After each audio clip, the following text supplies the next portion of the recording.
진짜 좋아하는 찬양, 베이스 3 안에 드는 찬양. 주님 여기 계시기에. 제가 정말 좋아하는 찬양 중에 하나인데 어떻게 아시고 하셨는지 모르겠습니다. 오늘 찬양을 준비를 안 했는데 오늘 설교가 좀 길어서 그래서 오늘은 끝나고 그냥 제가 마무리 기도하고 오늘 설교를 마치려고 했는데 그냥 마칠 수가 없는 찬양을 불러주셔가지고 이거를 지금 부를까 말까 내적 갈등이 심각하게 일어나고 있어서 어떻게 할지는 설교하면서 제가 결정하고 우리 기영 목사님께서는 요 찬양 PPT를 한번 우선은 준비를 해주십시오. 주님 여기 계시기에. 제가 시간을 보고 여러분의 표정도 보고 아니다 싶으면 제가 찬양을 안 할 테니까 여러분 그렇게 하시면 좋을 것 같습니다. 사도 바울은 하나님이 은혜를 주신 그 사명이 누군가에게 흘러가야 하는지를 정확히 알았던 그런 인물입니다. 그렇기 때문에 이 은혜를요 누군가에게 흘러보내야 하고 또 누구에게 이 은혜를 전해야 하는지를 온 마음과 에너지에 집중을 하면서 전했던 사람입니다. 그 은혜를 깨닫게 되면서 비록 지금 감옥에 가 있지만 그 모든 상황을 하나님의 경륜 안에서 해석하게 되니 무엇으로 변화시켰습니까? 이방인 때문에 갇힌 게 아니고 이방인을 위하여 갇히게 된 것이다 라고 고백을 했죠. 그러니까 때문에를 위하여로 바꿔놓을 수 있는 힘이 그게 하나님의 은혜에 있다라는 거예요. 은혜는 그런 것이죠. 나에게 값없이 주어진 것이지만 은혜의 종착점은 내가 되어서는 안 됩니다. 그러니까 누군가에게 흘러보내야 은혜의 파워가 생기는 겁니다.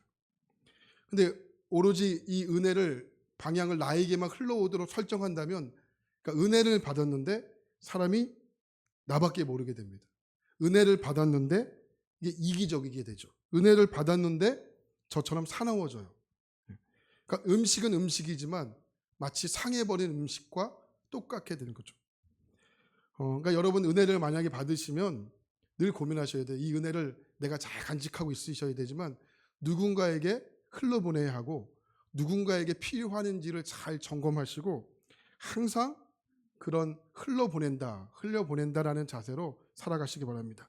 그러니까 이런 의미에서 본다면 사도 바울은 참 복이 많은 사람이죠. 사도 바울은 은혜를 받으면 즉각적으로 흘려보내요.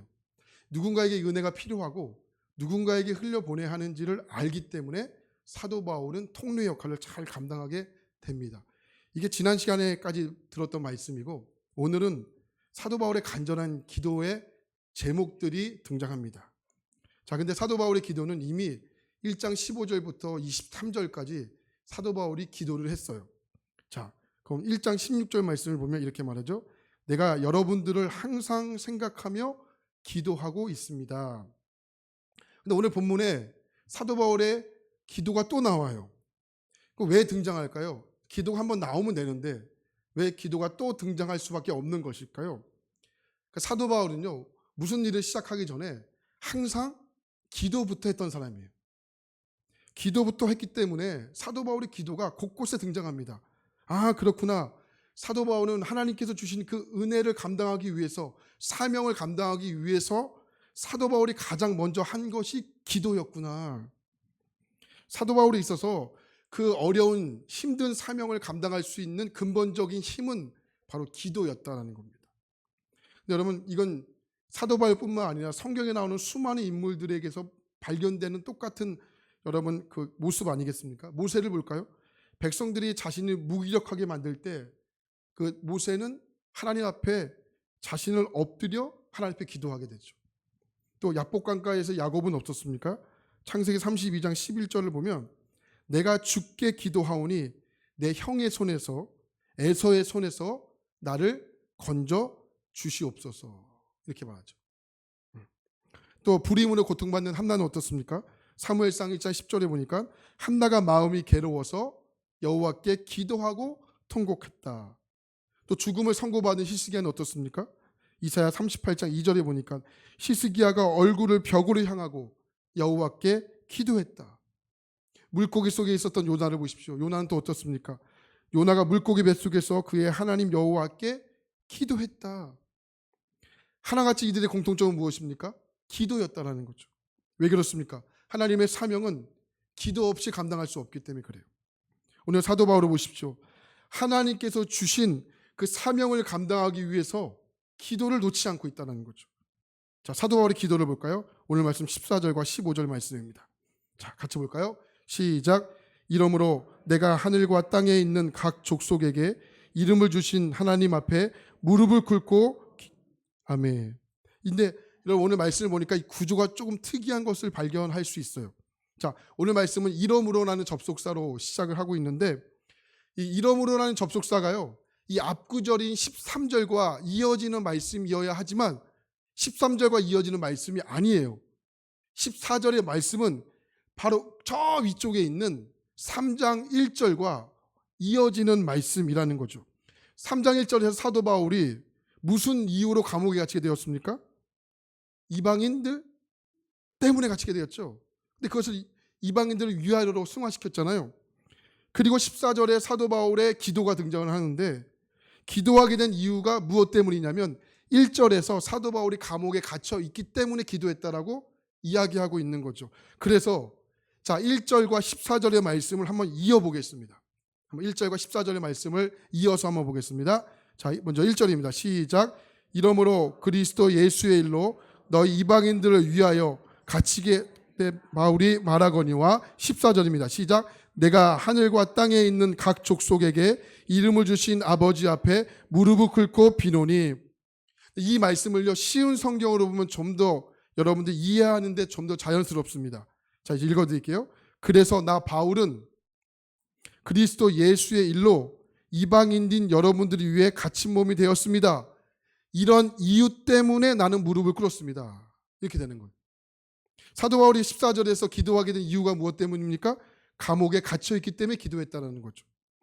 근데 여러분, 만약에 사도 바울이 감옥에 갇히지 않았다 어떻게 했을까요? 사도 바울의 성품상 즉시 달려갔을 거예요. 어디에? 에베소 교회를 향해서. 성도들을 직접 만났을 겁니다. 그러나 지금은 그런 상황이 되지 못하지 않습니까? 그래서 할 수 있는 게 뭐예요? 무릎을 꿇고 하늘의 아버지 하나님께 기도할 수밖에 없는 상황인 거죠. 물론 사도 바울은요, 자신의 상황을 핑계 삼아 기도를 게을리하는 사람은 아닙니다. 그러나 지금은 할 수 있는 것이 무엇밖에 없습니까? 기도밖에 없는 거죠. 그래서 더 기도에 집중할 수 있게 된 것이죠. 우리 얼마 전에 그 부흥회를 하지 않았습니까? 여러분, 부흥회 때 많이 은혜를 받으셨다는 피드백들도 있었는데 많이 은혜를 받으셨죠? 여보세요?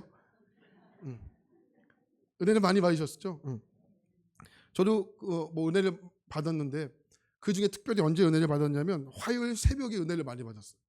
화요일 새벽에 강사님께서 어떤 말씀을 해주셨냐면 셋째 아이가 교통사고를 당했다는 이야기를 해주셨어요. 그러면서 그때 목사님께서 이런 말씀을 해주셨는데 그 목사님이 그 세미나 일정으로 제주도에 가 있어서 딸아이의 교통사고의 소식을 듣고 바로 달려올 수가 없는 거예요. 그래서 공항으로 달려갔더니 그 항공권을 구할 수가 없었잖아요. 그래서 그 다음날 아침 제일 일찍 제일 편에 돌아오려고 이제 비행기표를 끊었어요. 그래서 공항에서 이렇게 저렇게 앉아 있는데 그때 하나님께서 목사님이 이렇게 말씀해 주셨다고 하죠. 너의 인생 속에 하나부터 열까지 내가 지배하도록 해야 된다. 그러니까 하나부터 열까지 모든 것이 나의 지배를 받도록 해야 된다. 지배를 받는 인생이 되도록 해야 된다. 그러니까 서로의 감정은 우리가 다 다를 수 있죠. 상황은 다 다를 수 있지 않겠습니까? 그러나 상황은 다르고 환경은 다르지만 우리의 인생에 하나님이 여러분 지배하시면 어떻게 되겠습니까? 상한 감정이, 불안한 감정이, 버거운 상황이 하나님으로 인해서 그 상한 감정이 평안해지지 않겠습니까?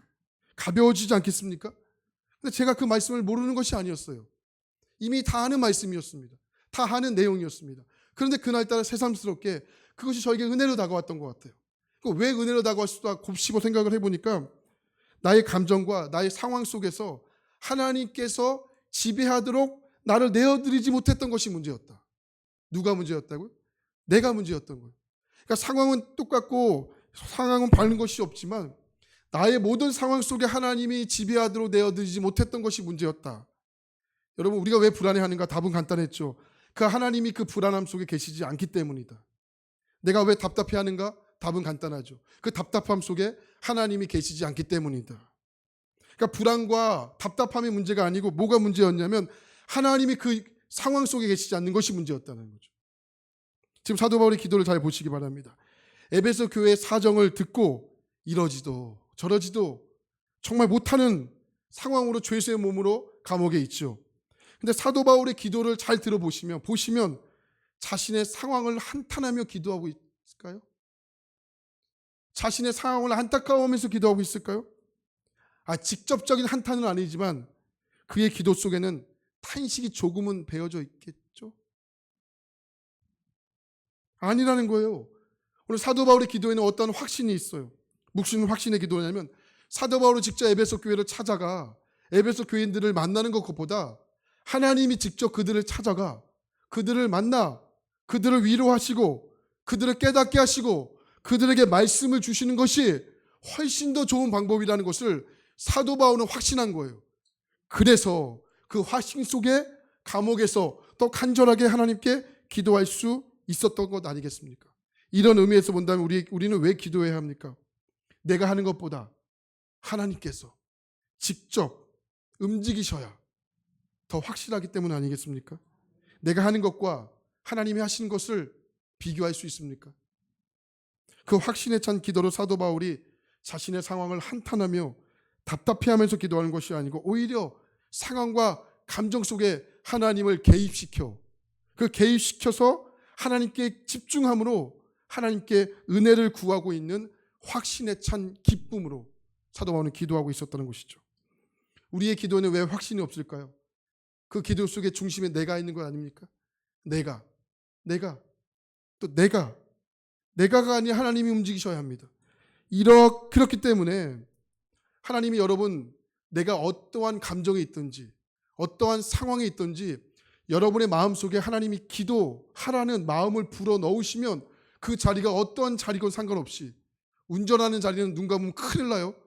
운전은 말고 그 자리가 어떤 자리이든 길거리건 또는 주방이건 그것이 어떤 자리든 상관없이 그것은 기도해야 하는 거예요. 왜 그렇습니까? 하나님 분명 뭘 말씀하시고 싶어하는 것이 있기 때문에. 이유 여호와를 불문하고 기도의 자리는 순종해야 돼요. 하나님은 그 기도를 통해 반드시 일하실 것이기 때문에. 오늘 사도 바울이 바로 이런 확신에서 기도하는데 또 한 가지 사도 바울이 이런 확신 속에 기도할 수밖에 없는 이유가 뭐냐면 말씀을 붙잡았기 때문에 그렇습니다. 3절 에베소 3장 3절 말씀 볼까요? 시작. 곧 계시로 내게 비밀을 알기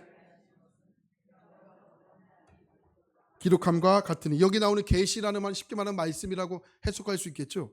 사도 바울은 언제나 말씀을 붙잡고 살았어요. 그리고 그 말씀을 붙잡고 드리는 기도가 있었다는 거예요. 그런데 이것이 우리에게 있어 얼마나 중요한지 모릅니다. 사도 바울은 언제나 말씀과 기도와 말씀의 균형 잡힌 신앙생활을 했던 사람이에요. 그리고 언제나 말씀과 기도를 연결시켰죠. 말씀과 기도의 균형. 여러분들은 말씀과 기도가 잘 균형이 잡혀 있으십니까? 아니면 한쪽으로 치우쳐 있으십니까? 한쪽으로 치우쳐 있다. 이건 매우 위험할 가능성이 높다는 거예요. 간혹 보면 어떤 분들은 성경만 연구하고 파고 따지고 이것은 이렇다 저렇다 이러다 보면 우리의 신앙이요 참 드라이해지기 쉽습니다. 이런 분들은 무엇과 연결시켜야 됩니까? 기도와 연결시켜야 돼요. 그런가 하면 어떤 분들은 너무 기도에만 치우쳐 있는 분들이 있죠. 그러다 보면 신비로운 체험, 또 그 체험에도 사단이 공격하기 쉽다는 거 아십니까? 우리 교회에도 기도가 참 성숙한 분이 참 많은 교회죠. 그러나 기도에 치우쳐 있는 분들이 계시다면 반드시 무엇과? 말씀과 연결시켜야 한다는 거예요. 그래서 하나님의 말씀이 내 안에 자리를 잡고 그 토대로 기도해야 더 깊고 더 넓은 그 기도의 세계로 들어갈 수 있는 거죠. 한쪽으로 치우치다 보면 이게 넘어지기 쉬워요. 기도가 깊어지면 깊어질수록 무엇을 붙잡아야 돼요? 말씀을 붙잡아야 돼요. 말씀이 깊어지면 깊어질수록 무엇과 붙잡아야 돼요? 기도와 붙잡아야 돼요. 말씀과 기도의 균형 잡힌 신앙생활. 그래서 여러분 우리 예배도 마찬가지잖아요. 예배도 주일 예배를 제외해보고 우리가 드리는 주중 예배도 참 마찬가지잖아요. 주중 예배. 특별히 오늘과 같은 우리가 수요일 같은 수요 예배는 뭘 중심으로 예배를 드리죠? 설교, 말씀을 중심으로 예배를 드리지 않습니까? 뭐 아침도 그렇고 저녁도 그렇고 주로 말씀을 전하는 시간들이 주로 많아요. 그런가 하면 금요일 시간에 금요일 그 집회는 예배는 어떻습니까? 물론 말씀도 전하지만 또 모두 뭐가 하는 시간이 많아요? 기도가 하는 시간이 많잖아요. 그죠? 그러니까 우리가 드리는 주중 예배도 균형이 있게 드려야 되는 거예요. 수요 예배, 또 금요 예배. 그러니까 말씀과 기도, 기도와 말씀. 그러니까 균형 잡힌 신앙생활을 하면 우리는 정말 건강해집니다. 마치 절대로 떨어져서는 안 되는 반반 세트와 같은 것이죠. 사도 바울은 언제나 말씀과 기도가 균형이 잡혀 있습니다. 그 균형 잡힌 기도, 말씀을 붙잡고 하는 사도 바울의 기도를 잘 보시기 바랍니다. 15절 말씀, 14절과 15절 말씀 보면 하나님에 대해서 언급을 하는데 이렇게 말해요. 하늘과 땅에 있는 각 족속에게 이름을 주신 아버지께 기도한다. 이렇게 말씀하고 있죠. 여기 등장하는 족속이라는 단어가 헬라어로 보니까 파트리아라는 단어예요. 파트리아. 이 단어는 크게 두 가지 의미를 갖고 있는데 첫 번째는 국가 또는 종족이라는 의미가 갖고 있어요. 국가와 종족. 그러나 또 한 가지 의미가 내포되어 있는데 또 다른 의미는 가족이라는 의미도 있어요. 가족. 그러니까 다시 말해 하늘과 땅에 있는 모든 나라와 모든 종족이 뭐라는 거예요? 한 가족이라는 거예요. 한 가족. 자, 그 족속에게 하나님께서 무엇을 주셨습니까? 이름을 주셨죠. 왜 이름을 주셨습니까? 하나님이 아버지가 되시기 때문에. 할렐루야. 사도 바울은 지금 하늘과 땅에 있는 모든 나라, 모든 종족이 한 가족인데 그 모든 종족이 하나님에 의해서 만들어졌기 때문에 한 가족이 되었다는 거예요. 자, 여러분 히브리적 관념에서는 이름이 매우 중요해요. 주는 의미가 매우 중요합니다. 이름을 지어주는 자는 이름을 지어받는 자에게 절대적인 권한을 가지고 있어야 이름을 지어줄 수 있어요. 우리도 마찬가지 아니겠습니까? 그래서 아무나 이름을 지어줄 수가 없습니다. 권한을 가진 존재만 이름을 지어줄 수가 있습니다. 그렇기 때문에 이름은 단순한 호칭이 아니고 그 사람의 존재에 대한 여러분 목적, 바램을 잘 보여주는 명칭이라도 볼 수 있습니다. 여러분 우리도 마찬가지인데 우리도 이름을 함부로 집니까? 지나가다 이름 딱 집니까? 정임. 이름을 함부로 질 수 있는 겁니까? 아니죠. 목적과 바람이 있어서 지어준 거잖아요. 근데 여러분 옛날에는 이름을 지어줄 때 아이의 사망률이 높을 때는 이름을 막 지어줬다고 하네요. 왜 막 지어줬냐면 이름을 귀하게 지으면 귀신이 와서 그 아이를 데리고 간다라는 속설이 있었대요. 그래서 갓 태어난 아이에게는 이름을 막 지어줬대요. 뭐 말똥이 막 이렇게. 그러다가 첫 돌이 지나거나 또 아이의 3년, 4년 이렇게 지나면 그때부터는 진짜 이름을 지어서 그 아이에게 불러줬다고 하죠. 하나님께서 모든 족속 파트리아에게 이름을 주셨습니다. 이사야 40장 26절을 보면 하나님께 이렇게 말해요. 너희는 눈을 높이 들어 누가 이 모든 것을 창조하였는지를 보라. 주께서는 수요대로 만상을 이끄시고 그들의 모든 이름을 부르시리니 그의 권세가 크고 그의 능력이 강함으로 하나도 빠짐이 없다. 이렇게 말해요. 하나님께서 세상에 존재하는 모든 만상의 이름은 다 불러주셨어요. 왜 불러주셨습니까? 소중히 여기기 때문에. 그뿐 아니에요. 하나님께서 이름을 주셨다는 것은 뭐냐면 그 이름을 지어준 존재에 대한 모든 권한이 누구에게 있다는 거예요? 하나님 아버지에게 있다는 거예요. 왜요? 하나님이 만드셨기 때문에. 사도 바울은 그 기도를 통해서 하나님이 누구인지를 정확히 우리에게 말씀하고 있어요. 하나님 누구십니까? 땅에 모든 족속을 만드신 분, 그리고 그 만드신 모든 사람을 한 가족이라고 부르신 분. 그러니까 여러분 우리 하나님의 이름을 부를 때 두 가지 균형이 잡혀야 돼요. 하나님 어떤 균형이에요? 하나님 누구십니까? 모든 족속을 만드신 분, 창조주 하나님. 또 하나는 어떤 하나님이십니까? 그런가 하면 아버지로 다가오시는 분, 친밀함으로, 친숙함으로 우리에게 다가오시는 아버지 하나님. 그러니까 하나님의 호칭을 부를 때도 어떠한 균형이 맞추셔야 돼요. 자꾸 치우치지 마셔야 돼요. 창조주 하나님에 대한 호칭을 불러야 되고 아버지에 대한 호칭을 부르셔야 된다는 거예요. 그런데 사도 바울이 이렇게 하나님에 대해서 이름을 부르는데 어떻게 기도하고 있냐면 15절 말씀 보니까 15절 보니까 무릎을 꿇었다. 무릎을 꿇었다. 여기 나오는 무릎을 꿇다라는 단어가 헬라어로 캄프트라는 캄프트. 이 단어는 구풀이다, 또 굽히다 이런 뜻을 갖고 있어요. 근데 여러분 우리가 성경을 읽어보면 주로 유대인들이 어떻게 기도하죠? 서서 기도하잖아요. 그죠? 서서 기도해요. 창세기 18장 22절. 아브라함은 여호와 앞에 그대로 섰더니. 네. 열왕기상 8장 22절. 솔로몬이 여호와의 제단 앞에서 이스라엘의 온 회중과 마주 서서. 마태복음 6장 5절 말씀. 그들은 사람에게 보이려고 회당과 큰 거리 어귀에 서서 기도하기를 좋아하느니라. 그러니까 유대인들은 주로 어떻게 기도해야 되는 거예요? 서서 기도해야 돼요. 이게 유대인들의 기도의 자세라고요. 근데 오늘 말씀이니까 사도 바울이 어떻게 기도하고 있습니까?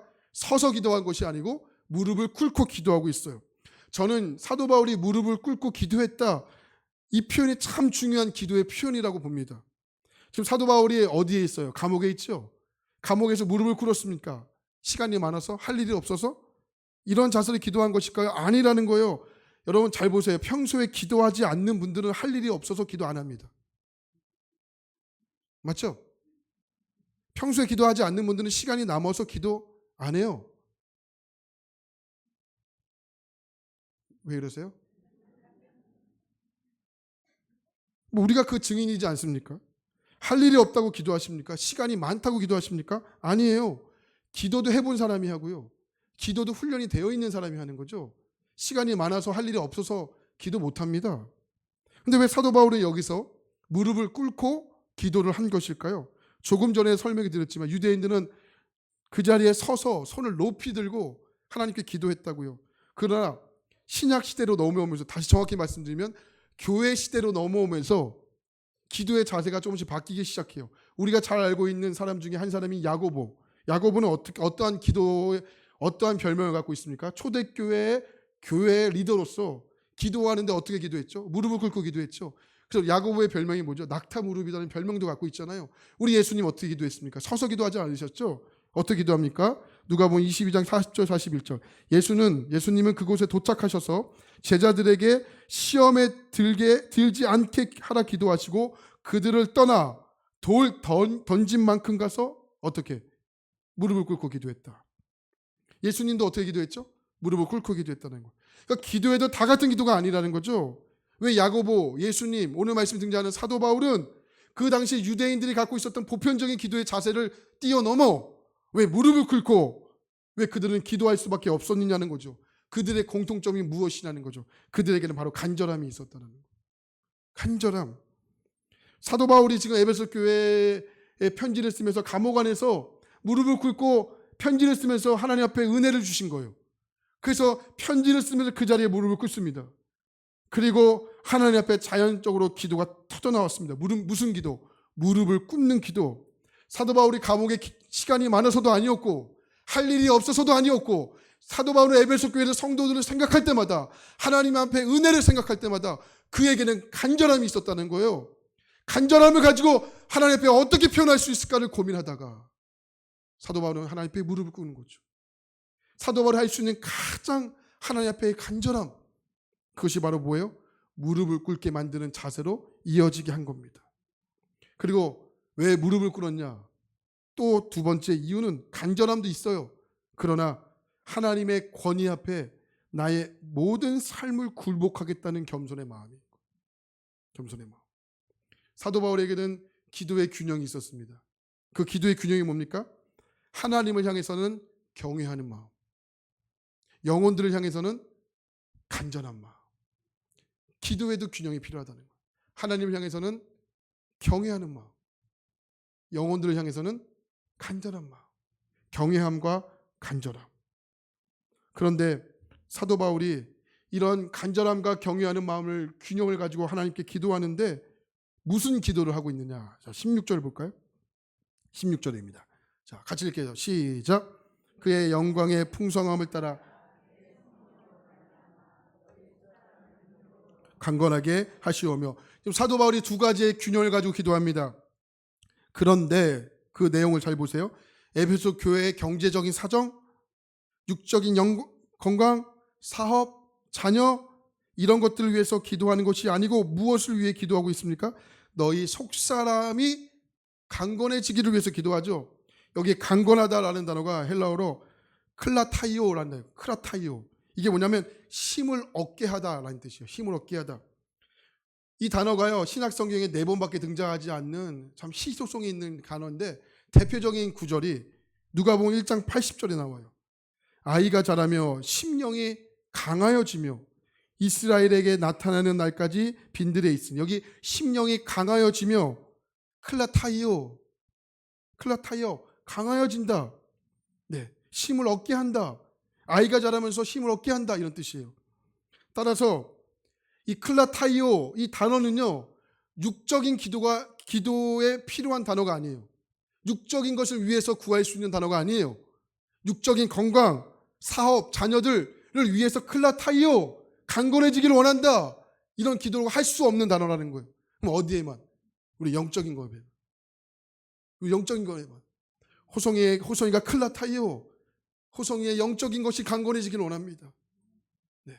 우리 권사님들의 클라타이오, 권사님들의 영적인 것이 강건해지기를 원합니다. 강건해지기를 원합니다.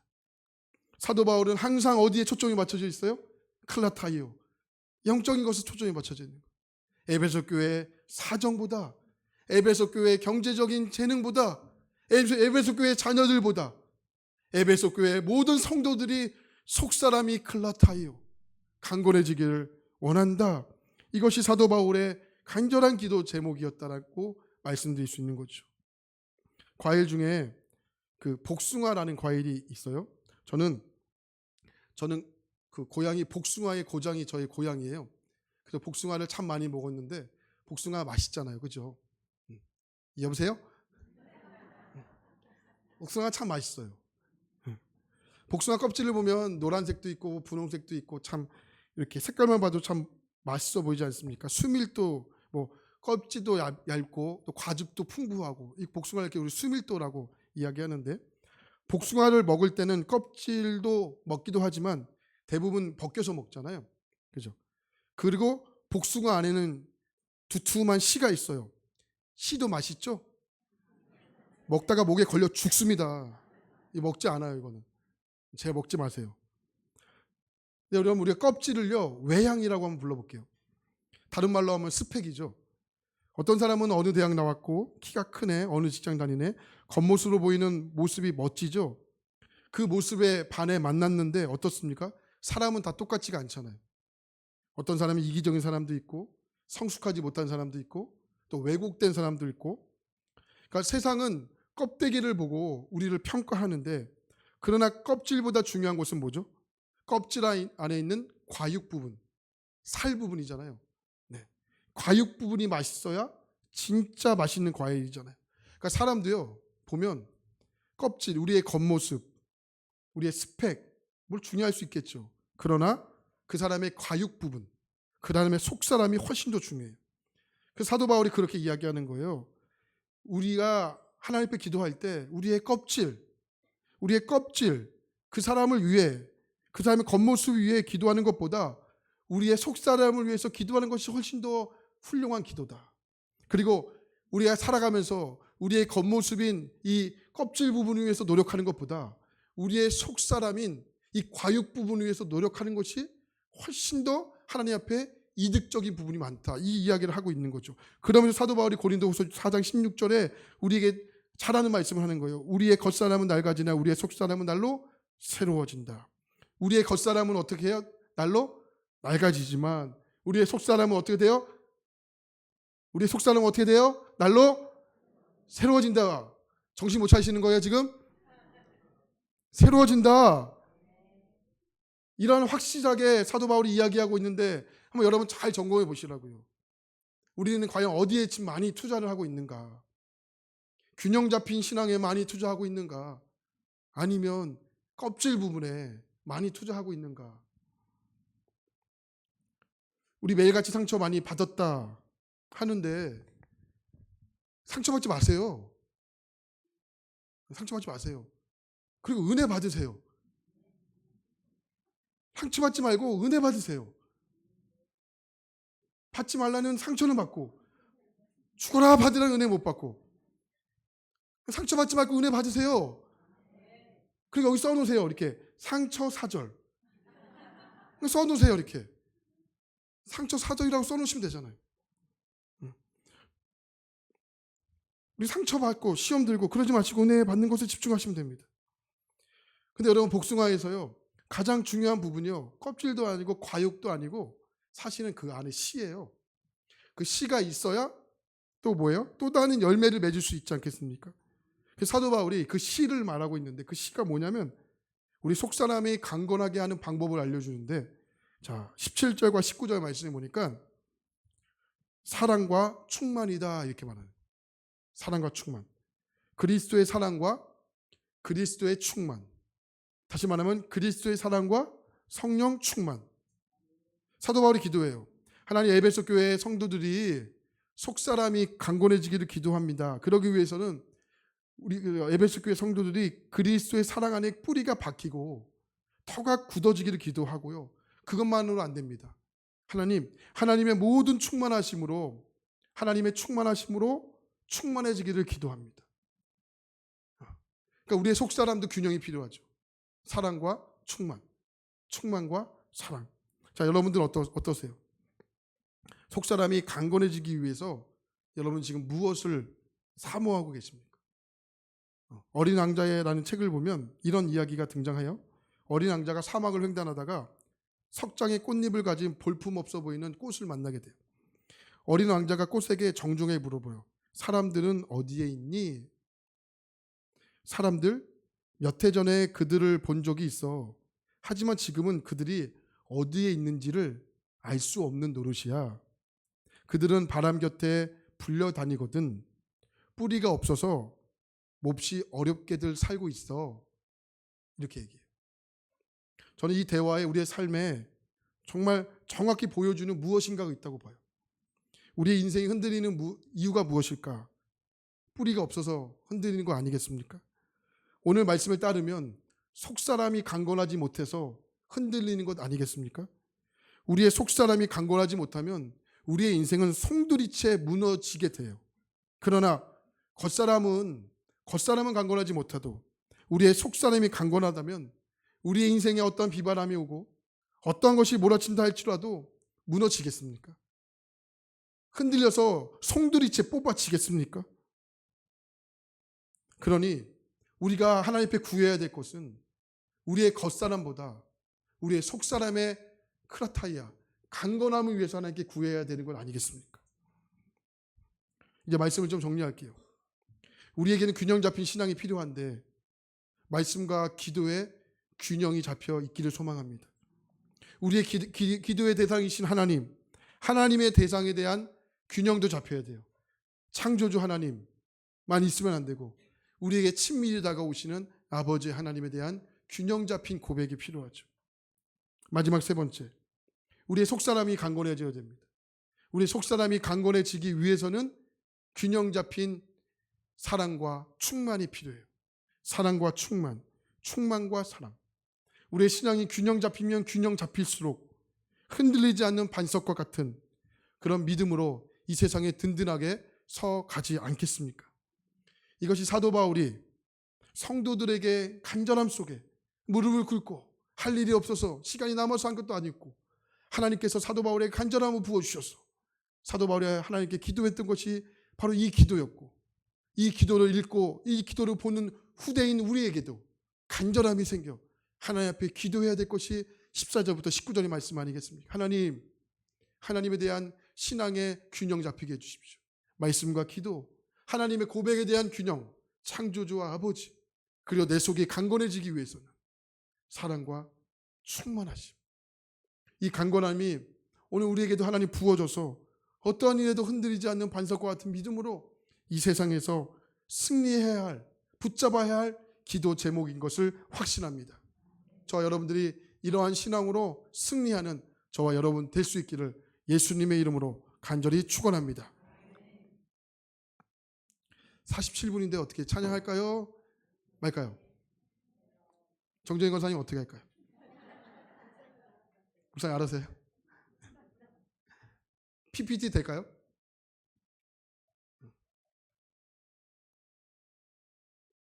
되네요. 됐으니까 할게요. 네, 우리 찬송 부르고 찬송 부르고 우리 뜨겁게 좀 기도할게요. 제가 악보 좀 볼 수 있을까요?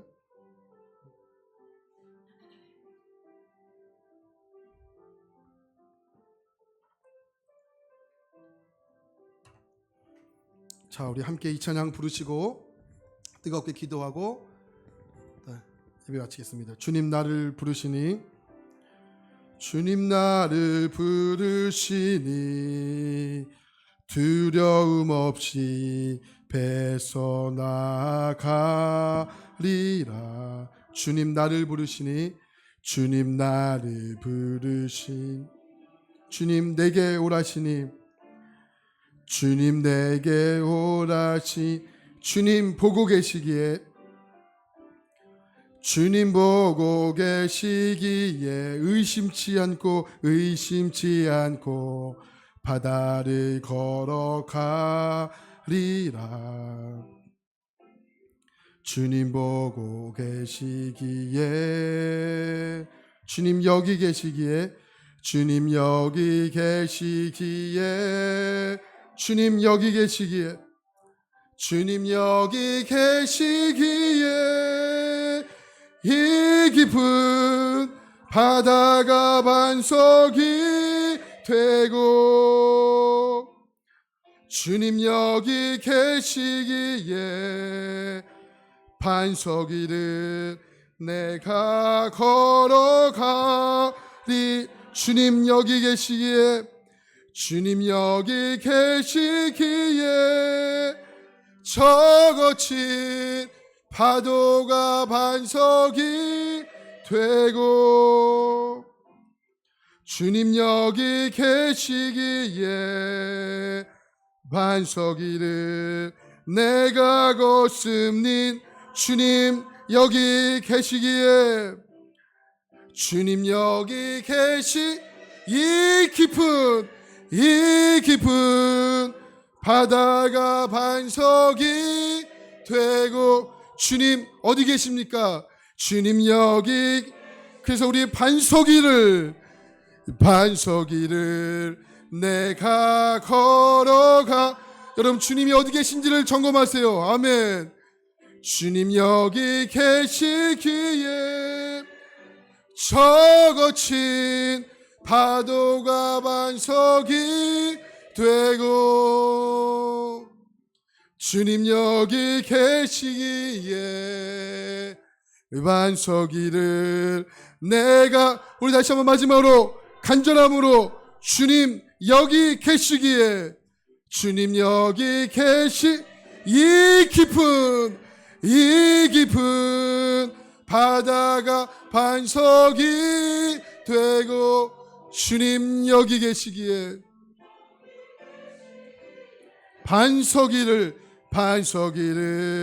내가 걸어가리.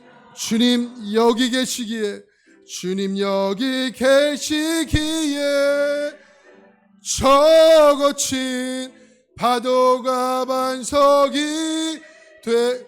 주님 여기 계시기에, 주님 여기 반석 위를 누가 바로 내가 걷습니다.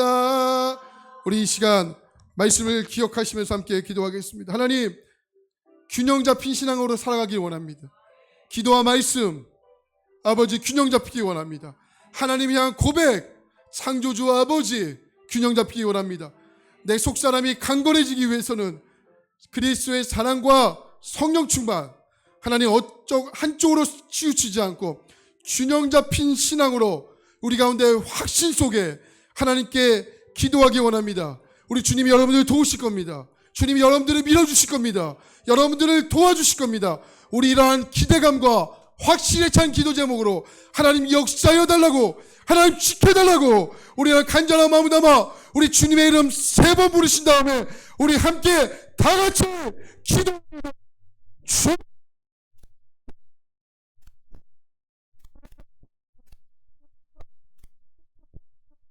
기도합니다. 하나님 한쪽으로 치우치지 않기를 기도합니다. 말씀과 기도 한쪽으로 매몰되지 않기를 기도합니다. 하나님 주님이 우리를 도우십니다. 하나님 말씀에 저와 말씀의 시간을 많이 들으신 분들이라면 기도의 자리로 나오게 하소서. 하나님, 정말 기도의 자리에 나오신 분들이라면 말씀의 토대를 가지고 기도하게 하소서. 하나님, 우리의 모든 것을 만드신 창조주 하나님이십니다.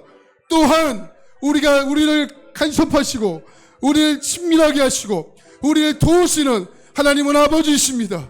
이 아버지에 대한 고백도 우리 가운데 균형 잡히기를 원합니다. 또 하나님, 내 속사람이 강건해지기를 기도합니다.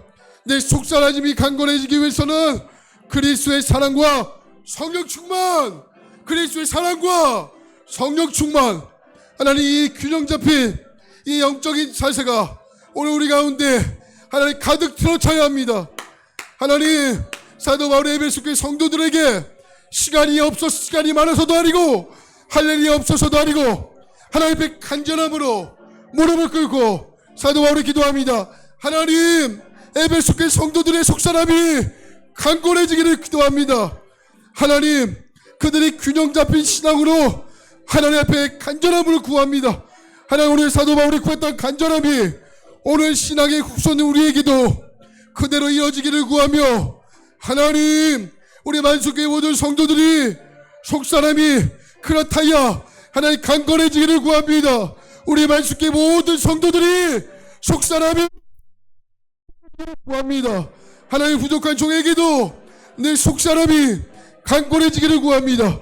어떤 비바람에도, 하나님, 어떤 상황에도 하나님이 지배하시는 인생, 내 감정에도, 내 환경에도, 내 상황에도 하나님만이 하나부터 열까지 지배받는 인생 되기를 구합니다. 하나님, 도우소서. 하나님, 역사하소서. 우리 모두에게 속사람이 강건해지기를 구합니다. 아버지, 우리 만수교회 모든 성도들이 속사람이 강건해지게 하소서. 강건해지 주대로 하나님 역사하여 주시옵소서.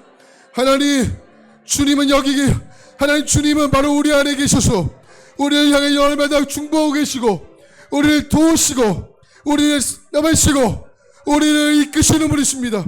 성령님, 하나님, 우리를 하나님 보혜사 성령님이십니다. 보호해 주시고 은혜 주시고 가르치시는 분이십니다. 하나님, 우리 모두가 이 사실이 잊지 않고 날마다 속사람이 강건해지기를 구할 때 성령 하나님, 아버지 하나님을 의지하며 주 앞에 나가기를 기도합니다. 우리 만수교회 모든 속사람이 강건해지게 하소서. 아버지, 우리 다음 세대 아이들 가운데 속사람이 강건해지게 하소서. 우리 청소년들, 청년들 아이들 가운데, 우리 30세동 가운데, 우리 또 기성세대 가운데, 우리 한나속의 모든 어르신들이 아버지 속사람이 강건해지게 하시옵소서.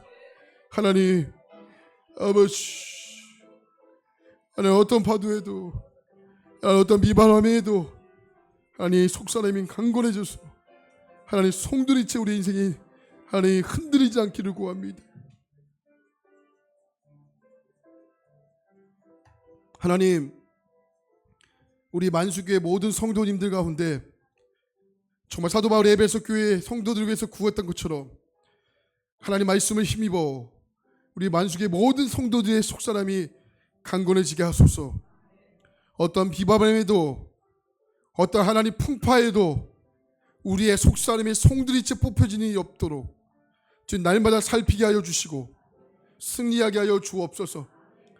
그래서 하나님, 날마다 우리가 균형 잡힌 신앙으로 하나님 말씀과 기도와 말씀 균형 잡히게 하소서. 하나님 향한 고백도 우리를 만드신 하나님, 그러나 만드신 것은 끝나신 것이 아니고 우리를 날마다 살피시고 보살펴 주시고 우리에게 친밀하게 다가오시는 아버지 하나님, 우리의 속사람이 강건해지기 위해서 그리스도의 사랑과 성령 충만과 그리스도의 사랑, 하나님, 우리 모두가 균형 잡힌 신앙으로 이 험한 세상 넉넉히 이기며 살아가도록 우리 모두를 붙들어 주시옵소서. 함께 하신 주님께 영광 올려드리며 우리를 속사람을 강건하게 하시고 누구보다 강건하게 되기를 원하시는 우리 구주 예수 그리스도의 이름으로 간절히 기도합니다. 아멘.